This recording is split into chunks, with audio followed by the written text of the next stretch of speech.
Hello and welcome once again to the Let's Do a Crime podcast. I'm Ryan, he, him, I'm Aidan, he, they. and I have been working in emergency services for over 10 years, including law enforcement, but not as a police officer. I've done many different jobs over the year, but the one thing that's consistent is I play video games semi-competitively. So I have a great wealth of knowledge on competitive gaming and a lot of nonsense knowledge on the rest of the world. This leads to some fun conversations. So it's official, this is a gaming journalist podcast now. No. So here's a headline from the Associated Press from July of 2023.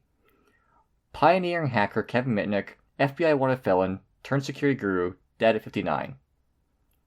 So, have you heard of Kevin Mitnick? Probably like once or twice, and I probably read like half of an article and then got distracted and didn't finish reading said article. I have knowledge of hacking, but I can say my knowledge of like hacking communities and hacking groups is pretty much at the same level as like your aunt. You know what I mean? Like I'm pretty much 2 steps above like the hacker 4chan when it comes to like hacker names and like groups. Like I knew of the like lulzsec and anonymous stuff when that was in the news cycles, but I unironically know more about pen testing and vulnerability and like which backdoors, is ports. kind of where, I know where that's all much more going about now all anyway, that. too. Yeah, of course. It's a lot less, as anything evolves and becomes more interconnected, it becomes less about the figureheads and more about the common knowledge. Absolutely. But I find it funny that now I think about it, I know very little about big names in the hacking part of cyber criminals. I know a lot more thanks to my crippling addiction to YouTube about more like interesting, I would say, cyber criminals, people who do nasty crimes. Right. Yeah. So I do have a little bit of cred here. So Right. I used to work in computer security briefly in the late aughts. I don't consider myself an expert in computer security. That like I kind of ended up there, but it was a long time ago, and my education is it's a 2-year computer networking certificate. So like I was Nice. kind of underqualified, but I ended up in the group anyway. As a teenager, I used to hang out with a group called Hack Canada, which was like one of the big groups here in the late 90s, early 2000s. Right. I did help them write some articles and like fucked around with them, but I very much was not a core member of the group. Did you end up hacking Canada like the name suggests? We in fact did hack all of Canada, the entirety of Canada. I just wanted to make sure because that's a pretty lofty name to have. Oh, their logo's fantastic. It's a chainsaw that says Hack Canada on the side, and the chain, instead of like being chain, is just ones and zeros. That's actually pretty sick. Yeah. That sounds pretty sick. So, Kevin Mitnick is an almost mythological figure in the hacking community. In the 90s and in the early 2000s, so like well before all lulzsec stuff or whatever, he was kind of a household name for anyone in the computer security world, due to a very high-profile run from authorities and an equally high-profile campaign for his release. So for a while, he was the prototypical hacker. Like he pretty much fit all the stereotypes of hackers that people had in like the 90s. The average person might have heard of him, barely. He fit the profile of like a geeky but rebellious, intelligent loner type. But I mean, how accurate is that really? So, I mean, I think that became less accurate as the years went on for sure. I think just due to the accessibility of computing power as it increased, it's, not as much of a... Obviously, you need to stay like relatively inside to be using a computer for longer than like 30 minutes. But overall, I mean, I guess your question's rhetorical, but I think it's important to answer because that stereotype, I think, is what's really funny about it is when you look at the actual demographics of I guess I would call them cyber criminals, whether or not their intentions are malicious or they're, white hat, black hat, whatever. It's funny, a lot of them are either under the age of 18 or they're like dads with beards, is what I've noticed Yeah, personally. I think a big thing though is the internet because like in early hacker culture, like if you go back to like the early '90s, yeah, the internet was around, but it wasn't like we're used to now. You kind of had to know where to find things. Search engines weren't really a thing yet. You had chat in the form of like Usenet groups and stuff, but again, those were Right. like there was kind of a technological bar to entry.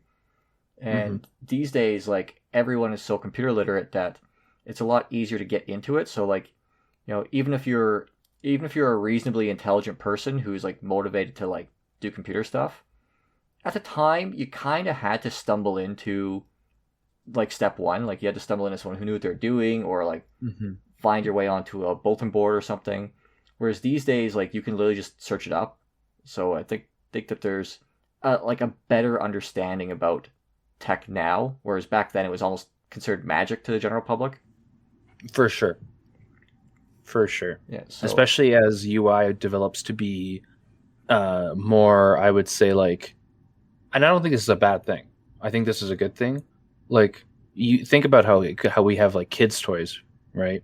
Where certain age groups get certain materials and like certain designs allocated to them, yeah. right? So younger children can only have things that are like hard or soft plastic, nothing that detaches into small parts, right? Nothing that can like break off and like be sharp, right? So on and so forth. And then as you get older, you get to now play with Lego. You get to play with complex action figures. You can play with trading cards, books with paper pages. But with technology, we seem to started from the opposite and then worked backwards, right? So you at first you had like, okay, here's your terminal, right? You have full access to do whatever you like. And then as UI evolved and technology evolved, they're like, okay, we're gonna like make everything pretty and shiny and like let your brain click the flashing squares for you because we know you can't remember what to type into the enter line, right? For the terminal, right? It's the reason why people don't learn Linux is because you have to like type things into a terminal or a console, and it drives people fucking crazy, Well, I mean, right? even the UI thing, right? Like, um, back then, yeah, you had no choice. You had to go through Mm-hmm. terminals and stuff like that, and of course, terminals don't hold your hand. You need to know how. Like, it's almost like coding. It's not.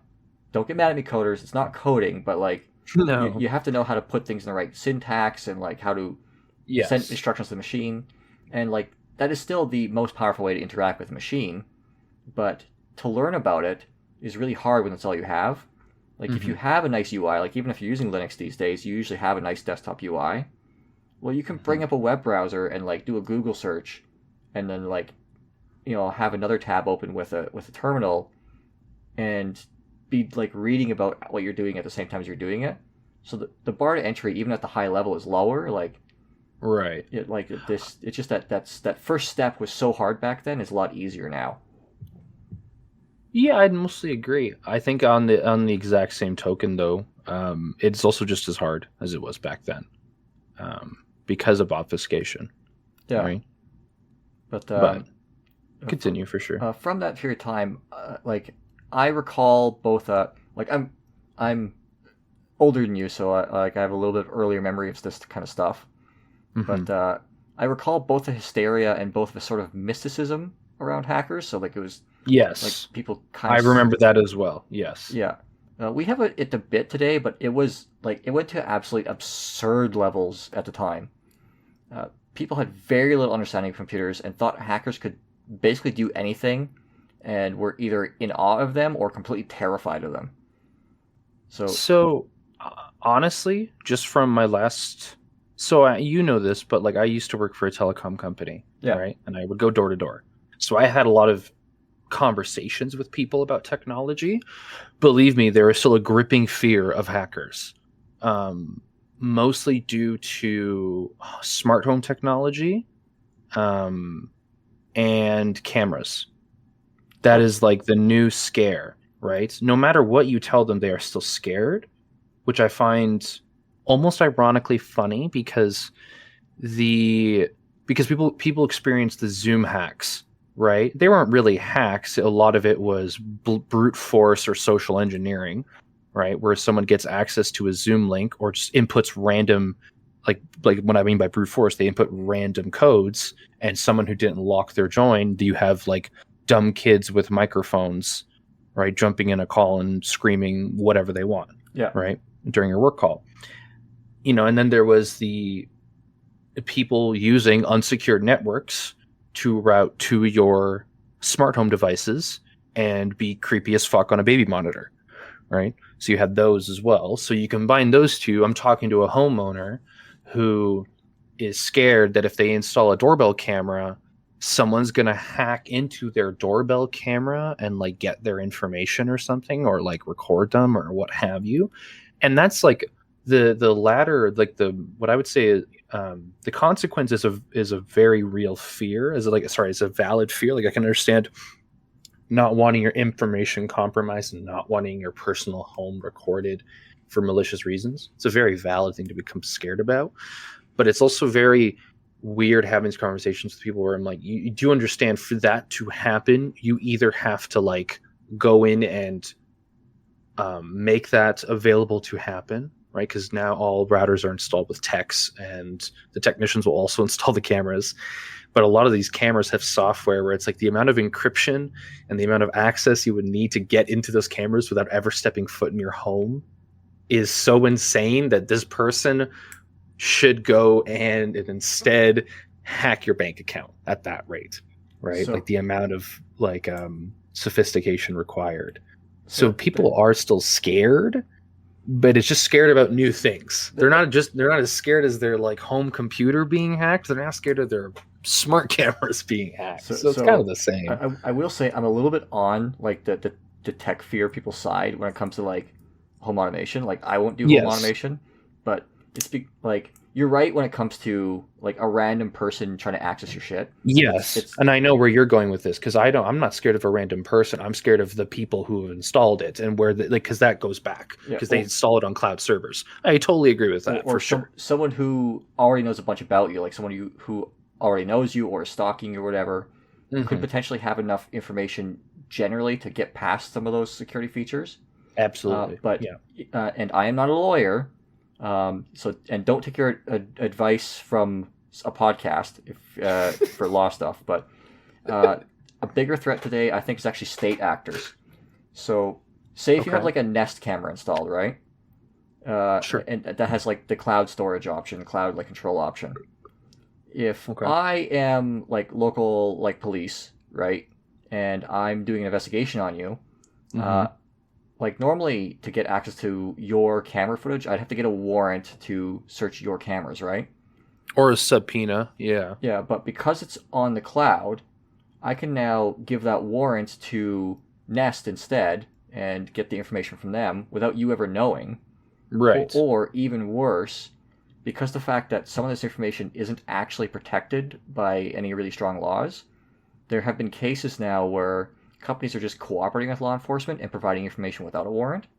And so that's the kind of stuff that I see as more of a threat to the average person these, like the kind of the sidestepping of civil rights. Like absolutely. So like I also am not a fan of cloud home automation because of that. Right. Like I absolutely agree. If it's not on your computer, it's on someone else's computer. If it's on someone else's computer, they have control. Not safe. Yeah. But absolutely. But yes, back then people thought that like hackers could like cause your computer light on fire or like launch nukes. Right. And a lot of people just had this general notion that hackers were malevolent geniuses just waiting in the shadows to wreak havoc on people. True. And the problem is, which is true, because the fact this was still like kind of a niche thing, there wasn't a lot of knowledge in like officials kind of thing. So like like these days, like in law enforcement, we have people like myself who have a background in this, and so whenever a case like this will come up, it gets run past people who do know a bit more about it. But back then, that just wasn't the thing, right? So even like judges and lawyers and police also kind of were just the general public in terms of this stuff. So this is the socio-political climate that our story takes place in. Okay. So, what is a hacker? Um, there have Great been, question. yeah, there have been lots of attempts to define what a hacker is.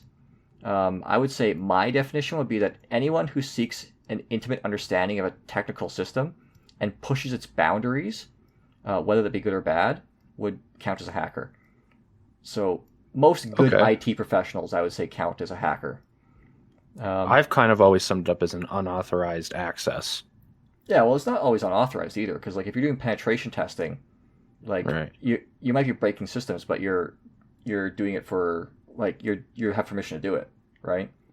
Right. Or even like I knew a guy who would hack cell phones. Like he wasn't like breaking into anything. He was just like oh, I've got these two cell phones here with two different numbers on them because back then before SIM cards, your number was baked in the phone, Right. and so he'd find ways to like mess with them so they could both be the same on the same number or like switch them back and forth or like just kind of pushing the boundaries of what the system will let him do. And even though it Absolutely. didn't affect anyone other than him because they're his phones, right? Um, Okay. You touched on it a little bit earlier that people try to give labels like white hat or black hat for like ethical or unethical. But I think largely the term hacker itself should be considered neutral. It's Oh, for sure. it's just someone who likes to tinker and push boundaries. So back to our main boy, Kevin Mitnick. Uh, Most of the stories around him revolve from his run from authorities and arrest in the 90s, but he was always very messing with various systems. A 1995 Wired article claims that when he was 12, he reverse engineered a bus punch card system to get free rides by punching his own cards. Right. I've heard about that. Yeah, Yeah. so basically he just figured out like where to get like a hole punch from that matched what the buses used and figure out how to make his own bus cards, right? Mm-hmm. So in 1979, at the age of 16, he was able to access computer systems of the Digital Equipment Corporation, or DEC, and copied some of their software, which was an operating system they were working on. So most of the articles talking about this say he broke in, which is true in the sense that he got in without permission. But what he did was what today is called social engineering, which is much more common for like an unethical hack than someone like typing a bunch of code and breaking through the encryption. Right. And it's still the most dangerous form to this day. Yeah. So what he did is he phoned the IT department posing as an employee and was able to convince them to simply give him the password. Uh, which By being a problem user. Nice. yeah, so this is how a lot of system intrusion still happens to this day. Someone who's fast talking and confident getting information they shouldn't have out of an employee. So like one thing we did when I was doing IT security is sometimes we would phone our own help desk posing as a user and Mm. see if we could trick the help desk into giving us information that they shouldn't be releasing. Because like even though I might not do anything that time, like say if I can be like, oh yeah, like I forgot which address I put in the system, can you let me know which address is in there? Oh yeah, okay, it's that one. Yeah, I remember now. Thank you. Then I call the help desk next time. Now I have more information that I can use to convince that person that I am who I say I am, and get more Right. information from them, and eventually get to a point where I can have everything. Right? That's what he was doing. So, uh, naturally, Mitnick bragged about this to his friends, and someone reported this to DEC. He was arrested, and in 1988, at the age of 25, he was convicted and sentenced to 12 months in prison. He previously had Okay. run-ins with the law, but most of these he was under 18, and computer crime wasn't really well regulated at the time, so he didn't face very many consequences, mostly just probation. I did Okay. find a reference to a stay in a juvenile detention facility, and apparently he just walked into a Pacific Bell telephone company location and walked out with some of their manuals. Which I mean, like that's pretty ballsy. Just walk in, pick some stuff up, walk out. No one questions you. Some busy office environments, you could 100% get away with that. Oh, there are tons of places you Absolutely. get away with that. But that's just ballsy because like at the time, computer crime wasn't really well regulated, so they didn't really know how to charge you. But like, if you walk in and steal a bunch of manuals, like okay, that's a pretty easy one to slap you with at that point. Right. So when he was convicted, there was a lot of paranoia around him. So initially he was forbidden any phone access. Authorities believed he could hack computer systems or even launch nuclear weapons by whistling if he was able to use a phone.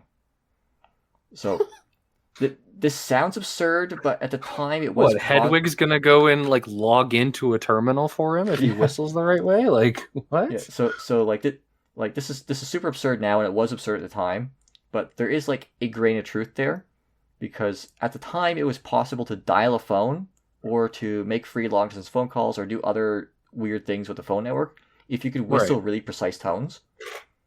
So like whoa, okay. Yeah, so like when you know that the tones you get when you dial on a keypad, like the do do. Absolutely. Though the reason why those tones are like that is because it's not so important these days because everything's digital now. But at the time, the phone system would use those tones to figure out what you had pushed. So that's why it would play those sounds. And so he was like manually inputting inputs. Yeah, and so there's also a tone called there's a magazine called 2600 magazine, and the reason why 2600 is what it's called is because a 2600 hertz tone, if played into a landline at the time, would open up a long distance trunk and let you make a long distance phone call. So if you could play that sound into the phone line, you could make that call for free. And so like it. And some people could train themselves to whistle at that perfect frequency. So this kind of thing, like launching nukes is completely absurd, but like messing with the phone system in some way by whistling was actually a thing. So yeah, the court did eventually relent and let him speak to his lawyer and his mother on the phone, but only with supervision. So also out of the year he spent in prison, 8 months was spent in solitary confinement. So, like this is a non-violent criminal, right? Like he's broken a law, sure, but like he hasn't committed violence to anyone, he hasn't threatened anyone, like no one's really in danger from him, and he's thrown into solitary confinement for 8 months because they were that afraid of him. Okay. Yeah. So he was released on a 3-year probation.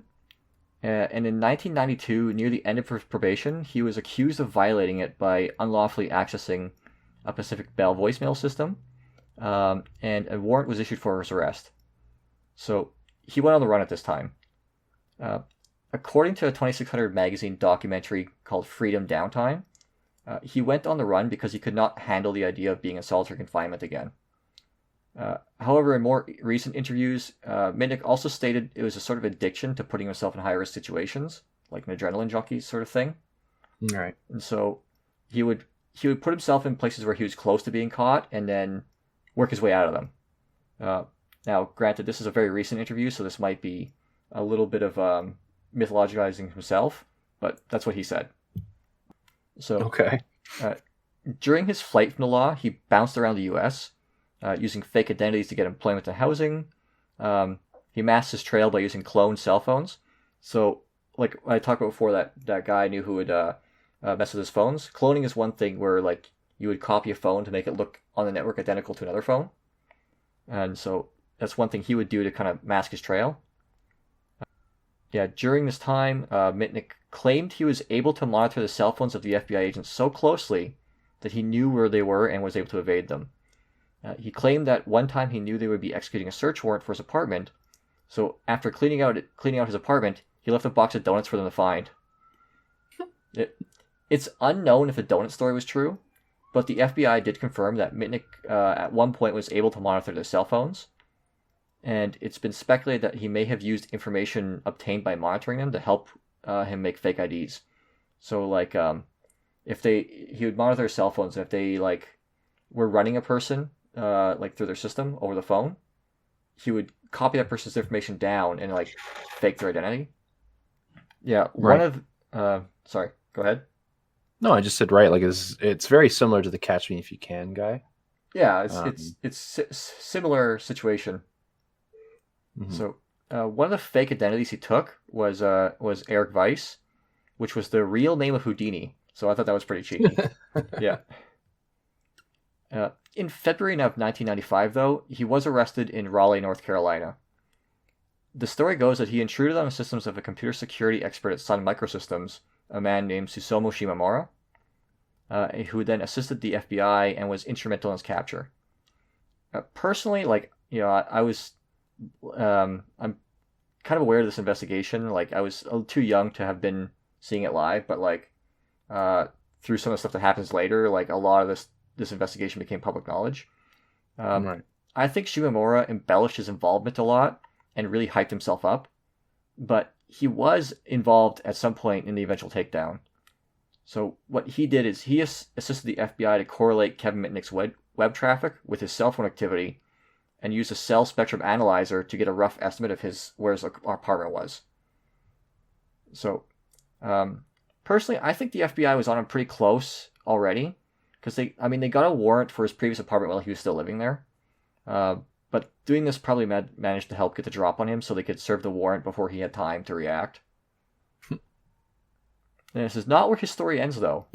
After his arrest, prosecutors initially continued their hysteria, and at one point he was facing over 400 years in prison, as well as $300 million in damages. Oh my god. Yeah. He could definitely pay that off. Like, what's the point? Yeah. Well, and he was like $3. Well, the point was to keep him in prison forever, basically. Right, of course. He was moved around between maximum security prisons before even having a trial. So, like, he was being kept in the kind of facilities you would keep like the most dangerous offenders, like the Unabomber and like, mass murderers and shit like that. And this nerd is being kept in that environment.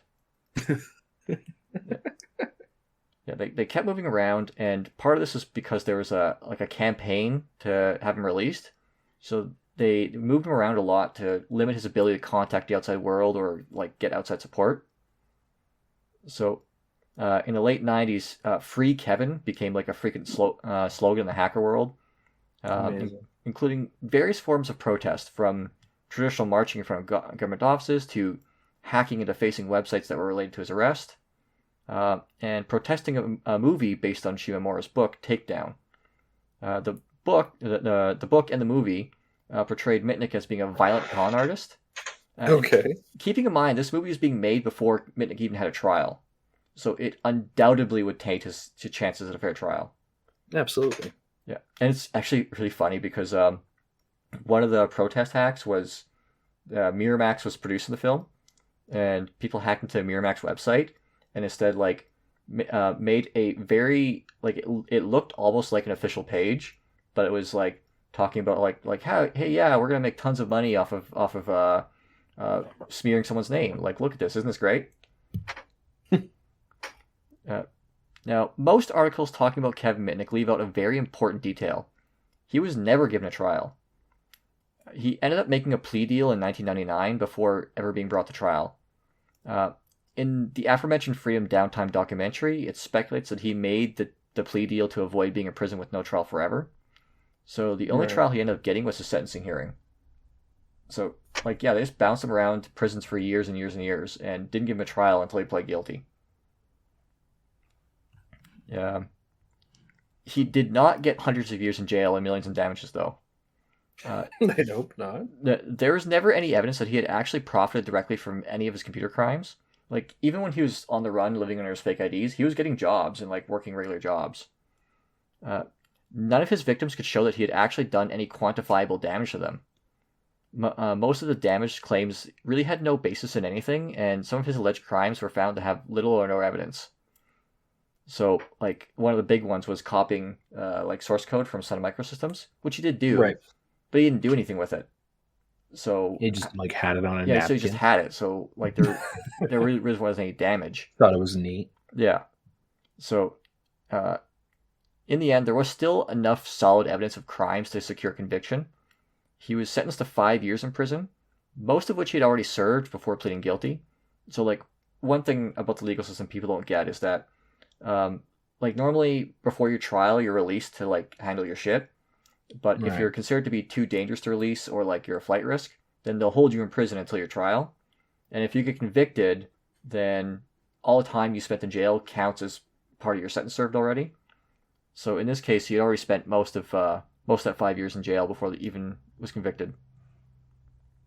He was fined several $1,000s, but not the millions. So you could actually pay it. He was released from prison in January 2000, but he was prohibited from using a computer or a cell phone until January 2003. That's a pretty common condition of computer crimes when you get released, is that you're prohibited from using a computer or a lot of times mobile devices, and you're restricted to like really basic like landline communication for a period of time. That's starting to be less of a thing now because it's so hard to like operate in modern society without internet access. Right. He went on to become a computer security consultant, and he ran his own computer security consulting business, which was quite successful. Also, he had the coolest business card ever that's illegal in Alberta. Wait, why is it illegal? So his business card was a small piece of stamped steel that like had like his name and contact information on it, but like cut out in the stamped steel were lockpicks you could punch out. And the reason why it's illegal in Alberta is because in Alberta, in order to possess lockpicks, you have to have a locksmith license, which is very irritating because that's not a law in most places. Most places you can just have lockpicks; they're just bits of metal. Right. And I really want one of those business cards. He passed away. If you want to go for the like illegal Alberta gambit, you also just make it. You just have a rat attached to your business card at the same time. Just tape a Norwegian rat to your business card. There you go. And there, it's illegal in Alberta now. Alberta, weirdly right wing, but yet things are illegal here that are legal in the rest of the country. It's beautiful. He did pass away in July of 2023 after a bout with cancer, and apparently his wife was pregnant with his first child.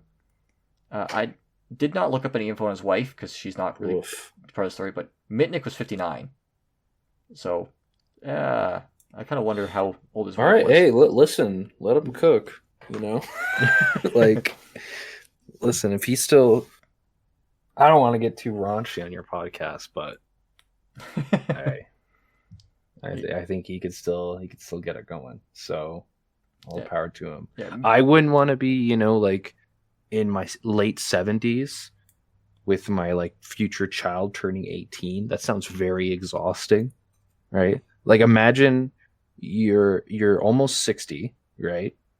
Your child is born, and then you're 75 when they're 15 and they're like, fuck you, dad, right? I don't have to listen to you. I'm gonna go do what I want, right? And you're like 75. You're like you have like a cane, or like you know, like you have like a bad hip, right? Pushing 80 by the time they graduate high school, like. Yeah, you're sending them off to college while they're looking at colleges. You're looking at old folks' homes, or even worse, like you have a heart attack and die like days before their grad or something like that. Like, or you know, you die from cancer. Yeah. Well, I mean, kid's not born yet, so won't impact them too much, I hope. Brutal. But this case remains a staple in the hacker culture and has been extremely controversial from every angle. So, like, his treatment of authorities was a big one for me. Like, right. So, many at the time felt that, many in the hacker community at the time felt that because he didn't do tangible damage, that what he did shouldn't be considered a crime. Okay.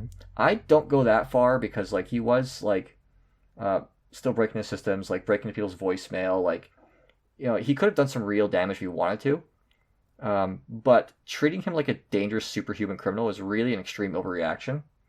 And absolutely. Yeah, and was at best a violation of his civil rights. So, there's been much debate over like what kind of crimes he did or how good he was as a person or security expert. And to me, that's kind of irrelevant. Like, a lot of people in the hack community say he was really arrogant or like stuck up or whatever. But okay. Yeah, but you know, that matters. In terms of this case, that's not really relevant. He was not the only hacker to be treated like this through the 90s. It's just that he was the highest profile. There was a literal like witch hunt during this time where any computer crime was treated like the greatest threat humanity's ever seen. So like I remember one other hacker named Bernie S. was a teenager when he was convicted, and because of his intelligence, he was convicted as an adult, and he was put in. This is a thing in the States that like to me should be illegal, but they aren't a thing here. It was basically put in like an outdoor prison camp. Yes. And like, you know, had his ass beat by like fully grown adult actual like violent criminal inmates. Yeah. And it's like, yeah, people love to do the whole forced labor camp like I think my favorite part about America is everyone in America complaining about things that exist in their own country and acting as if they're foreign, Yeah. when the Americans likely either brought it over to said country or they also borrowed it from a different awful piece of shit place.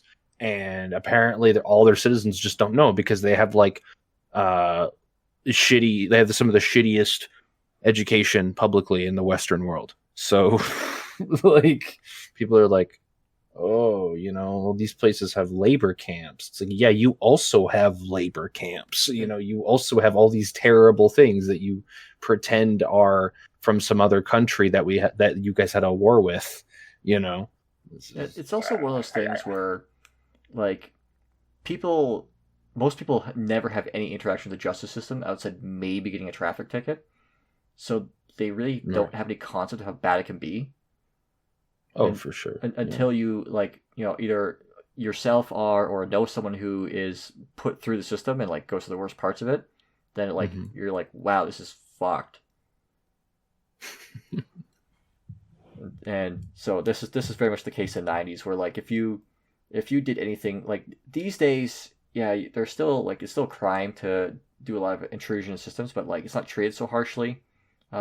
It's still sentenced normally. Like you're not thrown in maximum security prison because like you hack someone's Gmail account. Like, you're gonna get a more proportional sentence, and the general public understands it a little bit more, and there's kind of this understanding that like a hacker can also just be a computer security expert and not necessarily like tech a Hitler. Yeah, I mean, what I find really funny was during the period we talked about where there was all the hysteria, a hacker named 4chan. I was about, I want to say like 11, 12, 13, like roughly that age. And it was in magazines. And I remember being in like a office lobby or whatever, like waiting for my mom at an appointment. And I read this article that talked about how there was this scary, shady website where hackers congregated and like did illegal activities.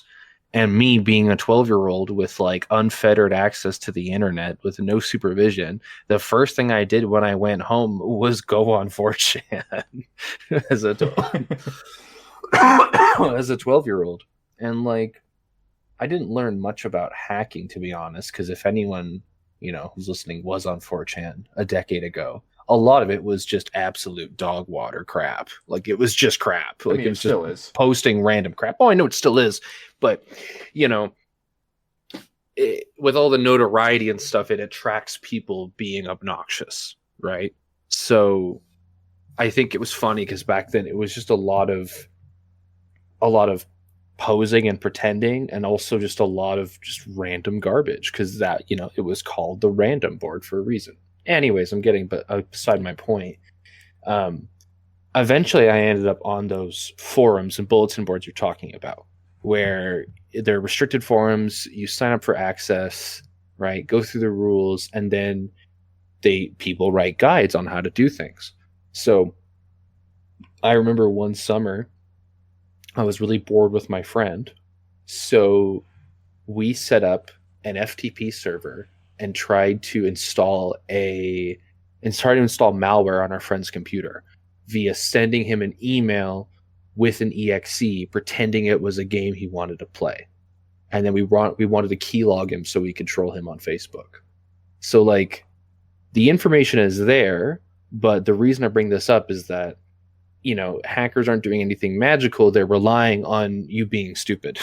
Yeah, or they're relying on tricking you into doing something you shouldn't. And that is still the crux of it all. Yeah, what you described there is like the main way malware like gets around these days. Like the Yeah. user has done something that allowed it to happen, whether they know it or Right. not. Like most malicious hacking these days is just about convincing people to do something dumb. Absolutely. But let me give you a little window into like what the hacker culture was at the time that I was involved, which is like age 14 to like 18. Right. One thing we did that was boring as hell, but like got us actually good information, was what we called war dialing, which is where you sit down with a phone, and a list of numbers, usually just like the entire sequence, like 780 111, like start at 0001 and then 0002, and you just Right. dial every one of those numbers. Okay. And if a person picks up, you hang up. If you get a Mhm. screech in your ear, that's a computer. You write that number down. Right. And you just continue through the whole 10,000 number set until you figured out which ones are computers. And then you come back later with a laptop and dial into that number and see what comes up. Sometimes it's just like a fax machine, in which case you cross that number out. Sometimes it ends up being a computer, like a government system. And now you can start messing with that. Like, that's not rocket science. Anyone can do that, right? Right. Or like one time, my buddy moved into an apartment building that had a mirror system. So like the front door access systems you see in a lot of buildings that has a little keypad where you dial a person and they can buzz you in. So Miracom's one of the big brands that does that here, right? And we figured out pretty quickly that it's a small computer attached to a phone line. That's all it is. Okay. So, and we sat there just messing with the keypad until we got into a maintenance screen. And then we figured out through trial and error that the maintenance password is 4 digits. Well, a 4-digit number, only has around 10,000 possible combinations. Exactly. So just start dialing them, right? And eventually found one that worked. And then we could get into the system. And then from there, we could do things like open the door, like change people's numbers in there, or use it as a phone. So we were teenagers. Which is magic. Yeah. Yeah, which is magic Yeah, to the outside world. we were teenagers, so like we had no malicious intent. We didn't want to mess with people's numbers. We just wanted to see what we could do. And so once we're in, we're like, well, what do we do? Well, let's order pizza. So we ordered pizza from this fucking like front door security system. Like that's what hacker culture is like. Mhm. You're pushing just to see if you can, and when you succeed, you're not like destroying stuff. You're like, oh, okay, well, like I guess at least it was silly and move on to the next thing. That's Yeah, it for this episode. it's funny. Uh, It's funny. do you have any like self advertisements, like your YouTube channel or anything like that? Sure. Yeah, I mean, if people want to watch me be good at competitive Pokemon, I have a channel. It's called Paladin. You'll probably have to add the term Pokemon after, because currently my channel is quite small, so I'm dwarfed by some like a finance guru guy who's also by the name of Paladin. And then also, if you YouTube the term Paladin, you're going to find D&D content. As you can tell, I'm quite smart with my name choices. But I don't know, my views are picking up. I'm pretty good at competitive Pokemon. I'll be doing more broad Pokemon content in the future if that's something you're interested in. If not, that's all good. That's all I really got cooking right now. But yeah, that's it from me. And of course, if you have a story you want to send to me, so you can email me at letsdoacrime@gmail.com. So it's all lowercase, all one word, no punctuation, just letsdoacrime@gmail.com. And until next time, don't break into Sun Microsystems voicemail systems and then go on a run from the FBI for 5 years. Do keylog your friends so you can get into their social media accounts, though. Okay, bye. Bye.